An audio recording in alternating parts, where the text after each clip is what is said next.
ভাইয়া, আমাকে 250 গ্রাম মাংস দিবেন? দেখেন ম্যাডাম, আমাদের দোকানে হাফ কেজির নিচে গোছ হয় না। আপনার নিলে হাফ কেজি নিতে হবে।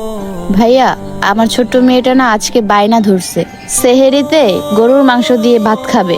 দেন না 250 গ্রাম মাংস।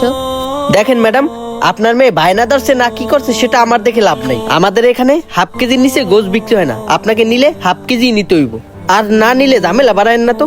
আমার অনেক কাস্টমার আইব, আমার গোছ বিক্রি করতে হইব। আপনি এখন যান। দেন না ভাইয়া 250 গ্রাম মাংস। আমার মেয়ে অনেক আশা নিয়ে বসে আছে যে আজকে মা আসার সময় গরুর মাংস নিয়ে আসবে, আর সেই গরুর মাংস দিয়ে ভাত খেয়ে আমার মেয়েটা রোজা রাখবে। ভাই, 250 গ্রাম মাংস দিলে আপনার কি এমন ক্ষতি হবে? দেখেন আফা, আপনি কিন্তু শুধু শুধু কথা বাড়াইতেছেন। আমি আপনাকে প্রথমেই বলছি যে 250 গ্রাম গরুর গোছ বিক্রি হয় না। কি খবর রিয়াজ ভাই, আমার মাংসটা কি রেডি? আরে ভাই, কি যে কন না, আপনি হলেন আমার রেগুলার কাস্টমার। আপনার মাংস রেডি না করে পারি? ঠিক আছে ভাই, আপনি তাহলে আমার মাংসটা দেন। হায় আল্লাহ, তাহলে কি আজকে আমি আমার মেয়েটার মুখে একটু একটু মাংস তুলে দিতে পারবো না? আচ্ছা ভাই, দিতে আসি। এই আপু, আপনি তো অনেক বেহায়া। আপনার কখন কইছি আপনি যান কা, তারপরও দাঁড়াই রইছেন। কি হয়েছে রিয়াজ ভাই, আপনি ওনার সাথে এভাবে কথা বলতেছেন কেন? আরে ভাই, আর বললেন না, উনি প্রথম থেকে আইসেই 250 গ্রাম গোছ চাই। আচ্ছা আপনি কোন তো, এই জমানায় কি 250 গ্রাম গোছ বিক্রি করা যায়? আর এই কথাটা আমি ওনাকে কতবার বলছি, তারপরও ভাই দেখেন বেহায়ের মতন দাঁড়াই রইছে।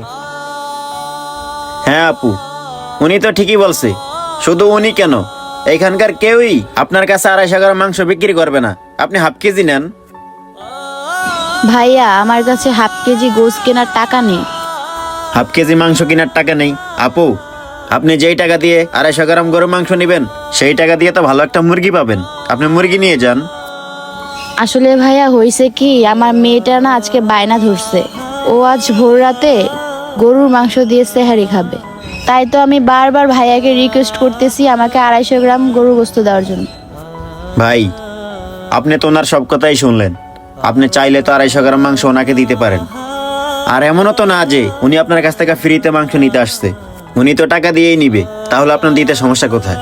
দেখেন ভাই, আপনি আমার রেগুলার কাস্টমার, তাই কিছু বলতেছি না। আপনি এই মাংস নিয়ে যান তো। এই আপু, আপনিও যান। এই দাঁড়াই দিয়েছেন কে, যান। এই আপু দাঁড়ান। জি ভাইয়া, কিছু বলবেন? হ্যাঁ, আপনি একটু দাঁড়ান। ভাই শোনেন, আপনি ব্যবসা করতেছেন ঠিক আছে, কিন্তু ভালো